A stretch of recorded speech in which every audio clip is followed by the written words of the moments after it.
He's offering voters a choice in this election. A conservative government that will cut with chaos, only making the biggest and the richest get richer, or a liberal government that will invest to make Ontario a place to grow again. Please help me in welcoming the next Premier of Ontario, Stephen Del Duca. Thanks, appreciate it. Thanks so much. Well, good morning. I'm very happy to be here in Mississauga, Malton this morning, standing alongside Aman Gill, who I know is working so hard to be the next Ontario Liberal MPP for this community. And before I get into this morning's announcement, I just wanted to acknowledge, of course, we've all now heard the news that both Mr. Schreiner and Ms. Horvath have tested positive for COVID-19. I just wanted to say publicly that I know that this is most unfortunate news, and in particular for both of them, of course, and their families. I want them to know, and I want Ontario to know, that I hope that they are feeling okay, that they're feeling well, and that they recover very quickly. And this morning, I did reach out to both Ms. Horvath and Mr. Schreiner. I called them both, left them both voicemails, letting them know that I hope they're doing okay, and that I hope that they recover so quickly. I think this is a good reminder that though we all want to be on the other side of this pandemic, that there are still risks, and that so many, as Aman said, so many here in Mississauga and across Ontario are still struggling. And we can't simply just pretend that everything is fine, that everyone's okay. Ontarians are strong and resilient, there's no doubt about that. But we still have to be aware of the fact that we're not all the way through this just yet. I also do want to say, again, before I get into the specifics of this morning's announcement, I do want to say that, of course, since learning that I was a close contact of a confirmed positive case of COVID, I tested myself this morning. My test came back negative. I will continue to monitor myself closely for any symptoms and to test regularly, daily, in fact, going forward, because I am now a confirmed case of a close contact, or a close contact of a confirmed case. So today, as Aman just referenced a second ago, and I just mentioned a second ago as well, we know people across this province are in the midst of the worst affordability crisis that Ontarians have faced for many years. We also know that the cost of pretty much everything in your day-to-day lives has skyrocketed and is still skyrocketing out of control under the Ford Conservatives. Now, like many who are watching this election closely, I can still distinctly recall when Doug Ford stood at a podium in May 2018, when he was first running to be Premier of Ontario. And in that moment, he looked straight into the eyes of Ontarians, and he said that if elected, he'd bring down the price of gas by 10 cents. In fact, he warned about the fact that if he wasn't elected, the cost of gas at the pumps would climb to $2 a liter. I have to tell you, the comments that Doug Ford made relating to how he is for the people remain the biggest fraud perpetrated during the last election campaign. Now think about this. Literally the cost of everything. The cost of gas. We see where it is. It has literally doubled in this province of ours over the past 18 months. You all know that if you're renting in this province, your rent has gone up because Doug Ford scrapped rent control. You know that if you're a minimum wage earner, the fact that Doug Ford and his team canceled your scheduled minimum wage increases literally took $6,000 or more out of your pocket. You know that the cost of food, I know this, I go grocery shopping every single Saturday. We know that the cost of food is going up, and Doug Ford has no plan to deal with it. And coming back to the cost of gas, let's just remember that putting out a press release and making an announcement right at the end of his mandate, right before an election was going to start, that would potentially help on the gas front is not a solution. When you make a promise 4 years ago, there is an expectation that you actually deliver on it the way that you said you would. And Doug Ford, again chose deliberately not to do that. So some of you will know that just a few days ago, I was so proud with all of the candidates who were there to sign, all of our candidates, to sign the Ontario Liberal Party's Affordability Pledge. 19 points that are contained specifically in our Affordability Pledge that will go right to the heart of helping you confront the affordability crisis in your day-to-day lives. Point number 18, Commitment number 18 in our list of 19 affordability pledges is, in fact, that come July 1st, an Ontario Liberal government would reduce the gas tax by 5.7 cents per litre and the fuel tax by 5.3 cents per litre. We will do that come July 1st should we win on June 2nd. We're not going to leave you hanging for 4 years. We're not going to wait and wait and wait and then put out a press release right before the next election campaign. We're going to be there on your side from day one. And I also want to comment that it was deeply discouraging to see Ontario's NDP put out one of their earliest versions of their platform, where they confirmed that if elected, they would introduce $600 million more in gas taxes, effectively requiring that they reintroduce or introduce legislation that would bump the cost of gas up starting right away. That makes no sense. Again, I've said from day one in this campaign, there is a clear, stark choice in front of families here in Mississauga and families across Ontario. The Ford Conservatives who want to hold us back and hold us down, or the Ontario Liberal plan, that is fair and forward-looking and fully costed, that will go right at the heart of the affordability crisis, that will make your life easier and more affordable, bring down the cost of public transit with Buck a Ride province-wide, bring down the cost of prepared meals, bring down the cost of gas at the pumps, bring back rent control, support our workers and their families and small business owners. We will do all of this, and we will start that important work for you, immediately upon taking office. Thank you, and with that, I'd be happy to take any questions that you might have. Thank you, everyone. We'll be taking questions from folks in person and then move to people on the line. Hi, Mr. Del Duca. Morning. I wanted to ask, in light of these COVID diagnoses, are you going to take any extra pandemic precautions while campaigning or change the way that you campaign at all? Well, look, we're going to be extremely vigilant, as we have done all the way through this campaign and before. You will know many of the announcements that we make, many of the appearances that I participate in are outdoors. We are masking. I have all of my vaccinations. All of our candidates are appropriately vaccinated as well. And as I mentioned a second ago, because I'm a close contact of 2 confirmed cases now, I will continue to monitor myself for symptoms, and I will continue to test. And later today, we're expecting the Supreme Court decision on the Premier's mandate letters. Will you commit to releasing your mandate letters if you're Premier? Yes, I will proudly release on as soon as they're provided to the ministers. We'll proudly release our mandate letters that we're going to provide to each minister should we win on June the 2nd. But here's the thing that I think is most important about the way that the Ford Conservatives have chosen to handle this particular situation. I think it speaks to their motivations. What is it that's in those letters that for 4 full years they have fought so hard against the release of?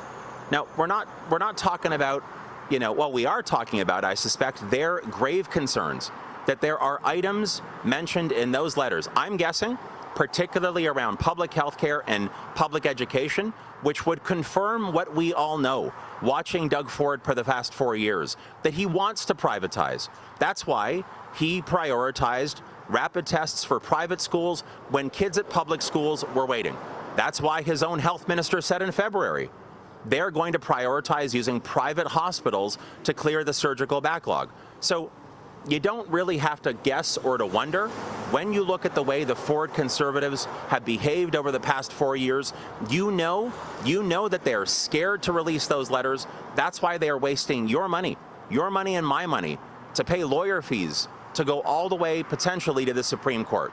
It is unconscionable and appalling that they don't have the confidence in their own plan to just level with the people of Ontario about their hidden agenda, the agenda that they are trying desperately to keep hidden, to privatize, to cut, and to deliver more chaos. And on a very different note, the Tory government committed $20 million to fund the search for burial sites near residential schools. But some residential school survivors and Indigenous leaders have said that just isn't enough. And then they've also raised concerns about the allocation process for funds. As Premier, would you increase that funding, and would you change the allocation process that's been criticized? So first of all, look, we all have an obligation in this province, every single one of us, to do everything that needs to be done to advance reconciliation with Indigenous people. the unspeakable horrors that occurred at residential schools here in Ontario and across Canada. I mean, it literally rocks me to my core as the father of 2 young daughters. It's something that we need to continue to shine a light on. Our fully funded and fully costed, I should say, platform contains details about how we would invest to make sure that any other unmarked graves, any other situations are fully funded in terms of dealing with this situation. But I want to say it's so important. It's so important to have a government at Queen's Park and a premier at Queen's Park who doesn't simply believe in dictating from on high about this, but actually works with Indigenous people and actually has these searches be led with, in partnership with, Indigenous people in this province. So we will fund it appropriately, but we will work closely with Indigenous people. So we're not dictating and suggesting we know how to do it better. They need to be not just partners with us on this, but helping lead on this. Morning. Morning. I think I asked 5 yesterday, so only 1 today. So you have an incredibly busy schedule. I think you have 4 events like before noon today, and then you're off to Ottawa. You lost by quite a bit in 2018. So I'm just wondering, when are you getting out the time to go canvassing in Vaughan Woodbridge? Yeah, I've already been out canvassing a couple of times in this campaign. I've done a couple of what we call telephone town halls into my riding. My wife and daughters have been out canvassing in the community that we love, the community where we have lived, where I've lived for more than 3 decades. I have a phenomenal team on the ground that's working hard. But the good news is, in Vaughan Woodbridge, my neighbors understand that when I talk about the affordability pledge and how we're going to reduce the cost of gas, the price of gas at the pumps here in Mississauga, it's going to benefit them too. When I talk about Buck a Ride province-wide, we have a subway station in Vaughan. We have the Viva BRT. We have GO trains that run through Vaughan. It's going to help make their life more affordable. When I stop at the grocery store on Highway 7, Fortino's, every Saturday morning, and I pick up something that's a prepared food, or I stop there after work on the way home, outside of campaign hours, because when I'm campaigning, the store's closed normally before I get back. But when I pick up a rotisserie chicken or a side salad, under an Ontario Liberal government, that's going to be 8% cheaper. My neighbors, the people that I live beside, the people who I loved representing, they know that the Ontario Liberal plan will put more money in their pocket, will help them and their kids in education, will help them if they need health care, will help the seniors in my community, because we're going to deliver a home care first guarantee. Everything we're talking about resonates here in Mississauga, and it resonates in Vaughan Woodbridge as well. Thank you, everyone. We'll move to Will and the folks on the line. Okay, just a reminder to reporters on the line, if you could raise your hand using the Zoom function, I will add you to the queue for a question. Your first question is from Alan Hale from Queen's Park today. Go ahead, Alan. Hi, Stephen. Morning, Alan. I was just wondering, we haven't heard you talk about this handgun ban for pretty much since it was announced. I'm just wondering, is that something you guys are still proposing, and has it fallen off the radar because of the criticism of this idea? No, in fact, everyone I've spoken with in Ontario, every day Ontarian that I've spoken with who sees the rising gun violence, the use of handguns and crimes here in the GTA and beyond, they love the idea. They absolutely love the idea. And so, no, it is in our platform. It is something that I am committed to.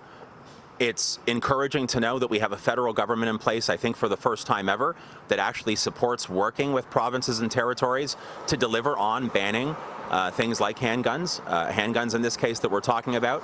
I think it has great potential, and it is something that I remain absolutely committed to. So why isn't it being featured more in, I haven't seen any more ads about it, you haven't talked about it, you didn't mention it during the debate, like why is this an idea that is not, you're not shouting from the mountaintops about? Well, I'm talking about it right now. Glad you asked about it. I think it was the first thing, I might be wrong, it was one of the first things that I announced in Scarborough, in the community of Scarborough-Guildwood with my colleague Mitzi Hunter and the rest of our Ontario Liberal candidates. We as a caucus, we as a party have a track record on this. Mitzi has led on this issue with private members' bills. But again, this comes down to a really stark choice. The people of Ontario have the chance to choose Doug Ford if they want. But with Doug Ford, there's a whole series of difficulties that we believe Ontario will continue to encounter. We know that Doug Ford has cozied up to the gun lobby. We know that he doesn't want to act on an initiative like this, but we do. So Ontario Liberals will ban handguns. We're going to do that in conjunction, a partnership with our federal government. We're going to make sure it happens because community safety and getting rid or reducing gun violence in this province is so critically important. Okay, your next question is from Mike Crawley from CBC. Go ahead, Mike. Hi, Stephen. Thanks for taking my question. My pleasure. I've noticed that there has not been a lot of support for your Ontario Liberal campaign from the federal Liberal MPs and the federal Liberal machine. Why is it that we're not seeing a bunch more of the federal Liberal members of Parliament out, stumping for you guys? No, I don't. Respectfully, Mike, I don't know where that information is coming from. My own federal MP in my community of Vaughan Woodbridge has been out 2 or 3 times for me. I know that, for example, my former colleagues in the legislature, Han Dong, Helena Jasic, Michael Coteau have been out helping. Yasser Naqvi up in Ottawa Centre, he's been out knocking on doors. I know that Omar Al-Gabra, for example, has been out helping candidates here, knocking on doors with rank and file members from those. And I'm just mentioning those as examples. My understanding is, and I'm certainly hearing from our candidates, that their federal counterparts, their Liberal counterparts, are out there. There are a lot of volunteers, by the way, that our parties provincially and federally have in common. That's certainly true in my community. And so I believe at the doors, a lot of federal Liberal MPs are out there because they know how high the stakes are in this election campaign. They've watched for 4 years, in particular over the past 2, as Doug Ford chose to be not a real partner, for example, on early learning and $10 a day childcare. They know that he waited right until the last possible second. They know that he spent tens of millions of dollars of your money and my money fighting the federal government in court, for example, paying for radio and television ads, for example, forcing gas station owners to put stickers at pumps, but in essence fighting the federal government because they don't believe carbon pollution should in any way be charged or have a levy against it. So a lot of the federal MPs that I talk to, they're out there, they're helping, and they will continue right until June 2nd.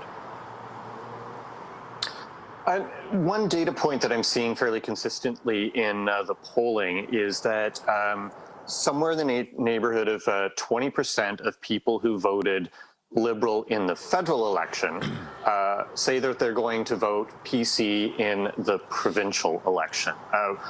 How can you explain this? And given what is usually a fairly strong Liberal Party brand, transferring both between federal and provincial parties, and what would you say to these folks who are feeling that that even though they've voted for Justin Trudeau federally, that they think Doug Ford is the best person to be premier here in Ontario? Well, first of all, let's be really clear about this. I think advance polls open today. I think I'm right about that, Aman? Yeah. So nobody in Ontario has really voted yet. So standing here with 2 weeks to go, standing here and presuming that we know how anybody in this province is going to vote, I think we're getting a little bit ahead of ourselves. What I know is that the people who are hearing our positive, forward-looking message understand clearly what is at risk right now. And this includes people who voted for every party, I imagine, federally, who are feeling it at the pumps. They're feeling it in the grocery stores. They know that Doug Ford will continue to drag this province back and hold people down.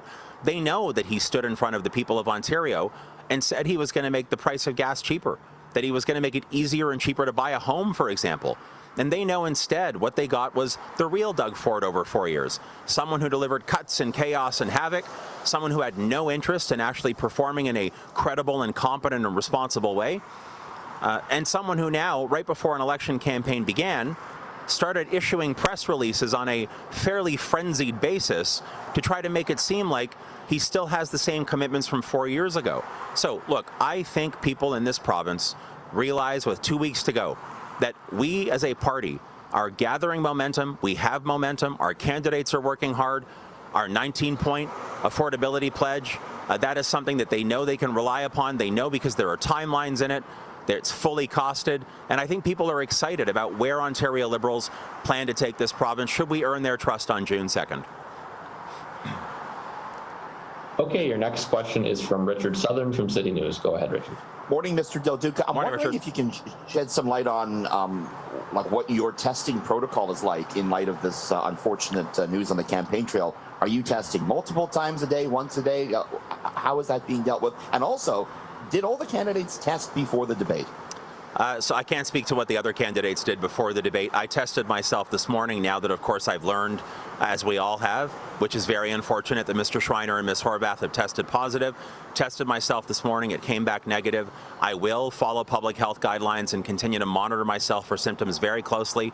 Again, we do most of our events outdoors, but when we go indoors, frankly, even as I walked to the podium this morning, you saw that I was wearing a mask. Amin is wearing a mask right now. So we'll continue to be extremely vigilant and going forward, make sure that we are following all of the public health guidelines and erring on the side of caution. Yeah, I have a follow-up on another matter, but do you wish the debates, the TVO or whoever had tested all the candidates first? Look, I think, first of all, I thought it was a fantastic debate, and I was so honored to be there on that stage to present the Ontario Liberal plan for moving this province forward, particularly around the affordability crisis, the opportunity to have a very direct and clear clash of ideas between myself and Mr. Ford. I think that it was an honor to be there. You know, the team at TVO I found to be extremely professional. We were all masked while indoors, except while the four of us were at the podium. I think they were handling it in a very responsible way. But most importantly, I was just honored to be there to be able to speak directly to Ontarians and help them understand what's at stake in this election campaign. 4 more years of Doug Ford's behavior that's off the charts erratic, unleashing havoc on this province with cuts and chaos and holding us back and holding us down, or that fair, forward-looking and fully costed Ontario Liberal plan that will go right at the heart of the affordability crisis that people are facing right now. Lastly, for me, the mandate letters, the court's going to rule, I think, within the hour on this. I mean, the argument that Mr. Ford has made is that they could contain cabinet discussions. And these letters, they weren't always made public. I'm sure you're aware of that. Could they actually contain some cabinet sensitivity, sir? I suspect that they contain a lot of things that keeps Doug Ford up at night. Because if those letters become public, Doug Ford knows what I suspect is the case, that people in this province will see him completely uncovered in terms of exactly what his real motivation is. That hidden, not right now hidden, let's hope not hidden for much longer agenda to prioritize privatization at all costs, to help the richest in society become even richer, and to do all of that at the expense of everyday Ontarians in healthcare, in education, and in so much. Highway 413 is a great example. Trying to waste $10 billion to make some rich people richer, while the rest of us, many in this province, are still struggling. That's just backwards. That's reckless. So I have no doubt there's a lot that's contained in those letters that keeps Doug Ford up at night. There is no other reason to explain why at every single step along the way he's refused to do the right thing, the responsible thing, the transparent thing, and then reveal the letters and let Ontarians judge for themselves. Okay, your next question is from Rob Ferguson from the Toronto Star. Good morning, Stephen. Can you hear me okay? Yes, I can, Rob. Thank you. All right, thank you. Just wanted to ask back a little more about COVID. So you're still standing, you're still out and about. Does this give you an advantage over Andrea and Mike over the next few days? Or does it matter anymore because so much is virtual now, people are used to that. You know, it's not a typical campaign where we're seeing huge rallies and huge gatherings and whatnot. So can you parse that, please? Well, look, I appreciate the question, but I just have to say, and that's, you know, that's why I wanted to say it right off the top this morning. I feel very badly for both Mr. Schreiner and Ms. Horvath. I know the timing is not ideal for either of them. We are, of course, in the midst of this election campaign, and I know that everyone who's running to be premier is working hard and doing their best. It's one of the reasons I wanted to reach out this morning, as I did, calling both of them, leaving voicemails, letting them know that I am thinking about them, that it's not a good spot to be in, of course. But I just have to say, I'm not looking at this in any way, shape, or form from the standpoint of how it helps or doesn't help any one of our campaigns. You know, we are partisan. We are all running to be premier. But there is something that goes beyond partisan politics, or at least there should be. And that's the fact that we are all Ontarians. We are all in this fight together to get through COVID, truly to the other side. We have different perspectives on how to get there. In particular, myself and Mr. Ford have extraordinarily different perspectives. But I wish Ms. Horvath and Mr. Schreiner nothing but the best. All right, just to parse it a little more, though, since it is such a different campaign, does it even matter anymore that you can be at that gas station in Mississauga and that, you know, Andrea Horvath is in a hotel room in Ottawa right now or wherever she is, or Mike Schreiner's at his house in Guelph? Like, does it even matter anymore? Look, I guess Ontarians will have to judge, but you are quite right in pointing out that the world has changed over the past 2 years in so many ways. We all, every single one of us, transitioned to the online world. I'm taking your questions and your colleagues' questions, obviously virtually right this moment. So a lot has changed, but ultimately voters will make their decisions accordingly. I just want to stress again, I wish Ms. Horvath and Mr. Schreiner nothing but the best and a speedy recovery. All right, thank you. Thanks, Rob. Okay, your next question is from John Michael McGrath from TVAO.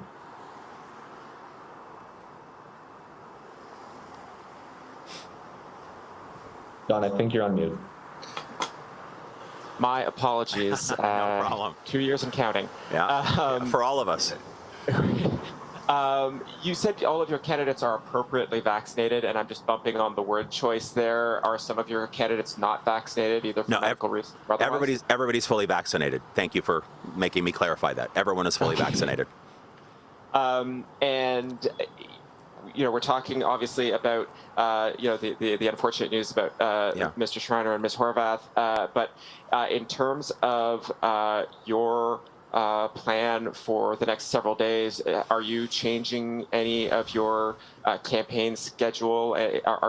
Were there events that perhaps an indoor event that you're thinking about rescheduling because of these contacts? So I know what I'm doing today, and I know what I'm scheduled to do tomorrow. I don't believe anything has been changed for either today or for tomorrow in terms of outdoors versus indoors. Most of the events I've done in this campaign so far have been outdoors, and I suspect that will continue to be the case. But again, let me just stress, I tested myself this morning. I will be monitoring myself very closely for any symptoms. I'll continue to test. And hopefully, obviously, Ms. Horvath and Mr. Schreiner recover fully and can get back out on the campaign trail when it's appropriate. And finally, you have been you delivered for you a relatively energetic performance on the debate stage, and you're energetic again today. I'm wondering, what have your staff told you, or are they putting extra espresso in your coffee? I don't think it's humanly possible for anyone to drink more espresso or any other caffeine than me already, but I'm up to the challenge if I'm required to have more. Look, I'm excited. Debate night, I was excited because it was a really glorious opportunity to talk directly to Ontarians about the plan that I am so proud of. And I'm proud of it because it's a plan that will actually help Ontarians, in particular those who are still going through a bit of a tough time or a lot of a tough time because of what we've had to endure for the past 2 years. And I'm really excited about the fact that I believe momentum is coalescing around the Ontario Liberal plan. I think about our 19-point affordability pledge. I mean, it's literally spelled out there, and I signed my name on the dotted line. So everybody in Ontario knows they can hold me and our team to account for everything that we're committing to. Prepared meals being cheaper, under 20 bucks, buck a ride province-wide, the price of gas at the pump coming down as of July 1st, bringing back rent control, helping our most vulnerable seniors. I'm excited about the plan, and I'm excited about earning people's trust and confidence to wake up on June 3rd and to work even harder for them. That's what's motivating me every single day right now. And of course, lots of caffeine. Okay, and there are no further questions on the line. Thank you. Terrific. Thanks, everyone.